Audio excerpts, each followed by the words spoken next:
Hola, buenos días. Nos encontramos una vez más en la serie de videos de todos los martes sobre política, economía o sociedad en el México actual. Este es el cuarto video y versará sobre la Cámara de Diputados y Senadores, sus funciones. Pero antes de ello, bueno, debemos de entender de dónde salen estas cámaras. En México tenemos una división de poderes que está representada en un poder ejecutivo que recae en el presidente de la República, un poder judicial que recae en la Suprema Corte de Justicia. También, que es el tema que nos ocupa y que vamos a desglosar en cada uno de las cámaras, es el poder legislativo representado en el Congreso General a través de una Cámara de Diputados y una Cámara de Senadores. Esto puede ser consultado en el artículo 49 y 50 de la Constitución de los Estados Unidos mexicanos. Y todo lo que vamos a ver a continuación lo pueden consultar en la propia Constitución Política de los Estados Unidos Mexicanos entre los artículos 51 a el 77. Bien, veamos entonces la Cámara de Diputados, que es una de la parte del Congreso General, está representada por dos vertientes. Por un lado, los diputados de mayoría relativa, que van a ser 300, y los diputados de representación proporcional, que van a ser 200 y que van a estar adscritos a una circunscripción plurinominal. Es decir, la Cámara de Diputados se integra por 500 diputados.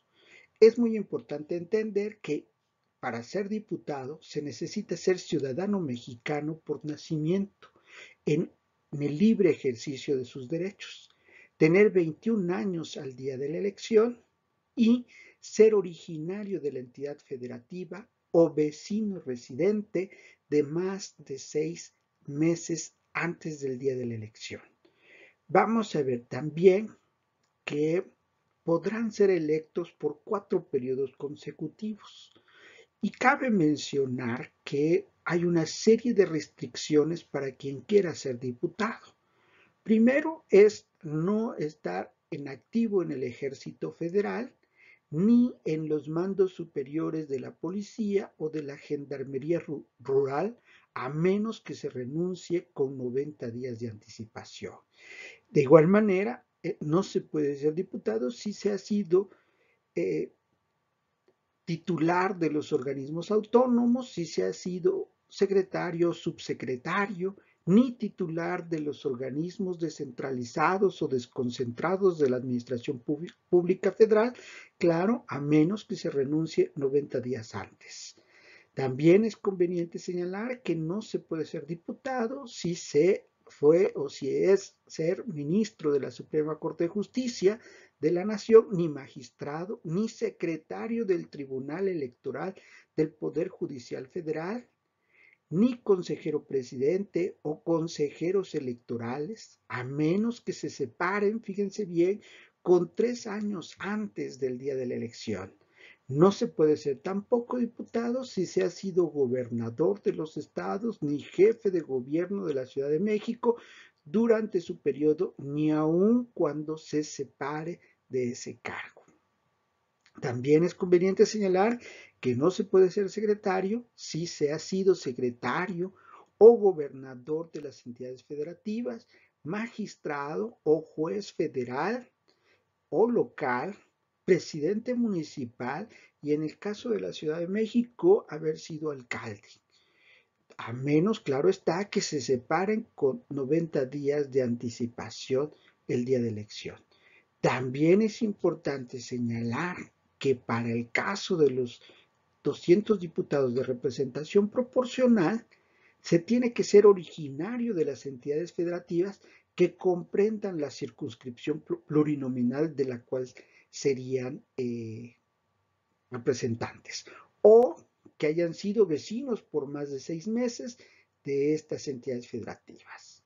También es importante que la vecindad no se pierde si se ha ocupado algún cargo público de elección popular. También es conveniente que para que los partidos políticos puedan tener estas listas de representación proporcional, deben de tener el 3% del total de las votaciones de las circunscripciones plurinominales.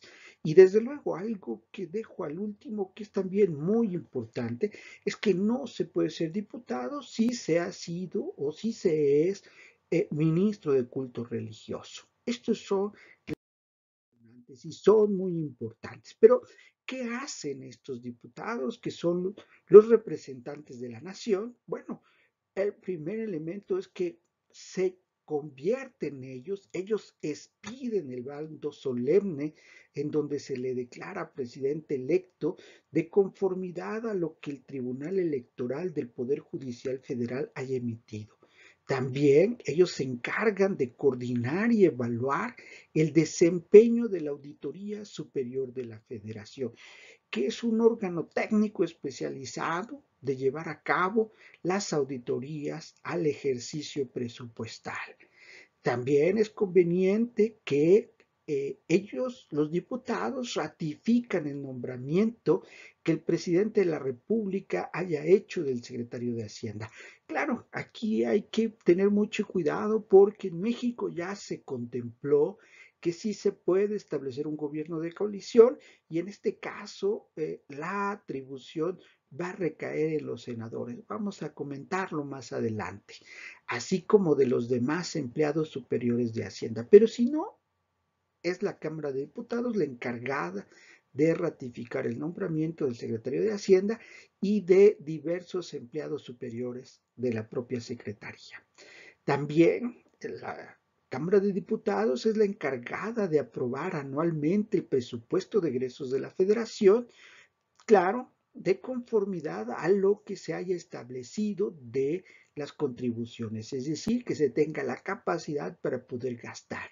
Asimismo, la Cámara de Diputados se encarga de autorizar las erogaciones plurianuales para proyectos de inversión en infraestructura.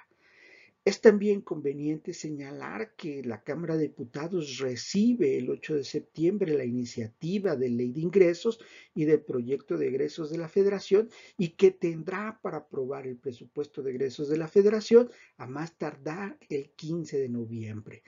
Claro, en este sentido es muy importante que cuando el presidente entra a un nuevo periodo o entra un nuevo presidente, la iniciativa de ley y el proyecto de egresos de la Federación deberá o podrá ser recibido hasta el 11 de noviembre. Con esto es para que se tenga ya una injerencia más directa del presidente electo. Conozca el presupuesto que va a tener el próximo año.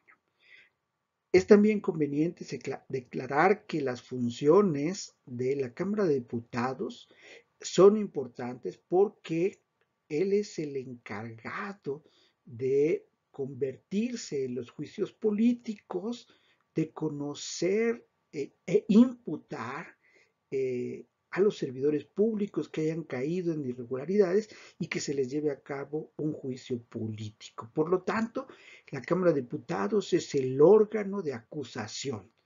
También se encargan de revisar la cuenta pública del año anterior con el objeto de evaluar cuál ha sido el desempeño, el resultado de la gestión financiera y que deberá ser presentada a la Cámara de Diputados a más tardar el 30 de abril del año siguiente. Y sin embargo, aquí un comentario dentro de estas funciones es que se tarda mucho en hacer la revisión y tiene hasta el 31 de octubre del año siguiente al de su presentación. También la Cámara de Diputados se encarga de aprobar el Plan Nacional de Desarrollo que presenta el Poder Ejecutivo.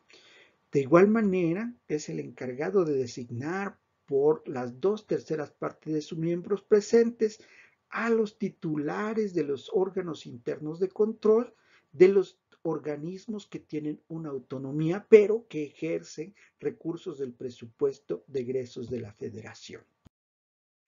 Y bueno, también la propia ley establece que dentro de todo el contexto, pues hay otro tipo de señalamientos que le competen a la Cámara de Diputados y se expresa que si están en la Constitución también le van a corresponder.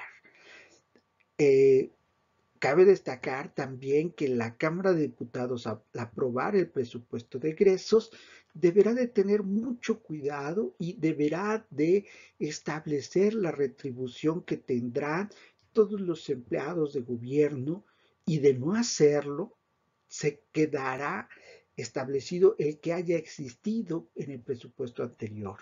Además, se fija que no podrá ser superior a lo que se fije al presidente de la República. Por lo tanto, entonces, todos los sueldos deben de ser por el sueldo que tenga el presidente de la República. Y bueno, aquí podemos observar que la Cámara de Diputados mayoritariamente hoy, con datos al 29 de mayo del 2020, pues el grupo Morena es el que tiene el 50.8%, tanto de mayoría relativa como de representación proporcional, y aquí se puede observar muy claramente las 5 circunscripciones plurinominales en donde se distribuyeron, y le da un total de 254 diputados para Morena, y para el PAN 78, que representan el 15.6%, al PRI el 46%, que representan solo el 9.2%,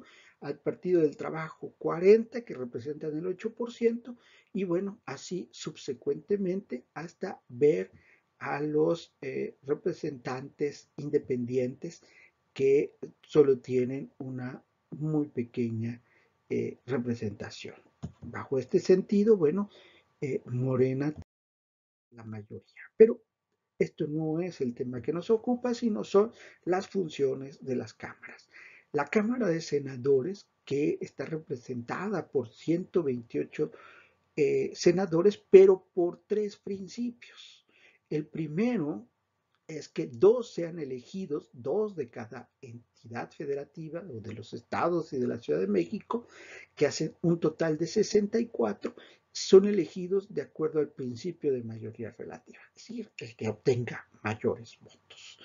Y se va a llevar los 2 primeros. Pero también se contempla que eh, se tenga para la primera minoría, y entonces ahí se distribuyen 32. Aquí no tiene mayor problema, sino el que le siga en el cómputo, el partido que le siga es quien estará estableciendo quién sería el senador. Y los otros 32 sí ya tienen una característica mucho más precisa, que corresponden al principio de representación proporcional y que estarán basados en 2 listas, la primera que corresponderá para la primera minoría y la segunda que corresponderá a la distribución proporcional de acuerdo a los votos que se hayan obtenido, pero que cabe aclarar que se debe de manejar bajo el principio de paridad alternadamente, en donde mujeres y hombres van a encabezar la elección, y bajo esta idea. También es conveniente señalar que los senadores tienen los mismos requisitos, tienen las mismas prohibiciones para ser senadores, y que a diferencia de los diputados no son electos por 3 años, sino son electos por 6 años, y que aquí en lugar de tener 21 años, aquí para ser senador debes de tener 25 años al día de la elección. Y también es importante mencionar que pueden ser reelectos por 2 periodos consecutivos, a diferencia de los diputados que pueden ser reelectos por 4 años. Ahora bien, las funciones de la Cámara de Senadores. Lo primero, pues, es entender que ellos se encargan de analizar la política exterior desarrollada por el Ejecutivo Federal y por el Secretario de Relaciones Exteriores en los informes anuales. Además, ellos son los que ratifican los tratados internacionales, y que de alguna manera ellos son aquellos que visualizan que todo esté bien en las relaciones internacionales, en las convenciones diplomáticas en el que el Ejecutivo Federal participe o llegue a suscribir tratados. También es importante que ellos ratifican que el presidente de la República sea el encargado cuando se opte por un gobierno de coalición para que los secretarios de Estado sean ratificados por el Senado. Aunque hay una excepción que esa no aplica, que es para los secretarios de la Defensa Nacional y de la Secretaría de Marina. Y bueno, desde luego, independientemente de que lo sea o no, el secretario de la Función Pública y el secretario de Relaciones Exteriores siempre serán ratificados por el Senado. También serán ratificados los embajadores, cónsules generales, empleados superiores de Relaciones Exteriores, integrantes de órganos colegiados encargados de regulación de telecomunicaciones, de energía, de competencia económica. De igual manera, serán ratificados los coroneles y jefes superiores del Ejército, de la Armada y de la Fuerza Aérea Nacionales. También autorizan al presidente de la República para que pueda permitir la salida de tropas nacionales fuera de los límites, para que pasen por nuestro país en el territorio nacional o incluso para que se estacionen por más de un mes en aguas mexicanas. Es decir, al exterior. Además, ellos son los encargados de analizar y aprobar el informe anual que el Ejecutivo Federal presente sobre la Guardia Nacional. De igual manera, ellos son los encargados, ojo, solo si no se prevé en las constituciones de los estados, el que ellos son los encargados de nombrar a quien sustituirá a un gobernador si los poderes de esa entidad se han perdido. Y además, esto será en base a una tercia o en una terna que presentará el presidente de la República y que estará en razón de las 2/3 que se determine por parte del Senado. Es importante que dentro de estas funciones entendamos que ellos se encargan de resolver las cuestiones políticas que surjan entre diferentes entidades federativas y que, bueno, finalmente es la instancia que recibe y que canaliza estas peticiones. También se erige en jurado de sentencia en lo que ya habíamos visto en juicio político, en donde la Cámara de Diputados recibe y se convierte en el acusatorio. Aquí es el Senado quien se convierte en jurado de sentencia. De igual manera, el Senado se encarga de designar a los ministros de la Suprema Corte de Justicia de la Nación de conformidad a una terna que presente el presidente de la República. Y es el encargado del Senado de dar los permisos, las licencias, las solicitudes, renuncias que tengan estos ministros. Autorizan también mediante decreto por 2/3 de los individuos presentes los convenios amistosos que puedan celebrar entre las entidades federativas acerca de los que ellos se autofijen.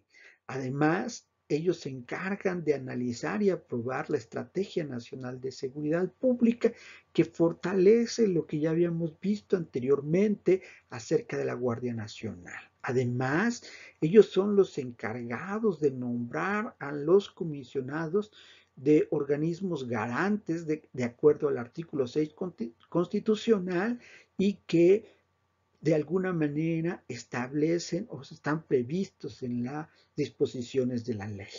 Además, y aquí esto es muy importante entenderlo, que el fiscal general de la República estará bajo la responsabilidad de que el Senado integre una lista para que sea nombrado fiscal general y que además el Senado está en posibilidad de objetar o de remover lo que el propio Ejecutivo Federal establezca. Por lo tanto, de igual manera que en los diputados, la Constitución prevé que si en algún otro artículo se establece alguna característica del Senado o que participe en el Senado, bueno, se contemple y se cumpla. Con esto, bueno, podemos observar que en el caso de la Cámara de Senadores, de igual manera, Morena tiene una mayoría prácticamente total de 60 contra 24 del PAN, 14 del PRI y así sucesivamente. Para finalizar, pues es ir entendiendo que ellos no están todos los días en sesiones, sino que tienen dos periodos de sesiones. El primero lo inician el 1 de septiembre y puede culminar hasta el 15 de diciembre. El segundo periodo de sesiones es del 1 de febrero hasta el 30 de abril. Aunque hay que aclarar que los tiempos y en base a las nuevas disposiciones de elegir presidente de la República o cuando se da este cambio de presidente de la República, en lugar de entrar el 1 de septiembre, van a entrar el 1 de agosto. De igual manera, se señala que aún con este cambio, el segundo periodo seguirá vigente. Es decir, hay que entender que la Cámara de Diputados y la Cámara de Senadores, si bien sesionan por separado, realmente ambos constituyen el Congreso General, que también conocemos como el Congreso de la Unión, y que trabajan de manera coordinada y en muchas de las veces se convierten en complementos para que se pueda erigir las nuevas leyes para su tarea. Es muy importante y hay que entenderla y visualizarla. Es importante señalar que este cuarto video tiene un sentido de la política, la economía y la sociedad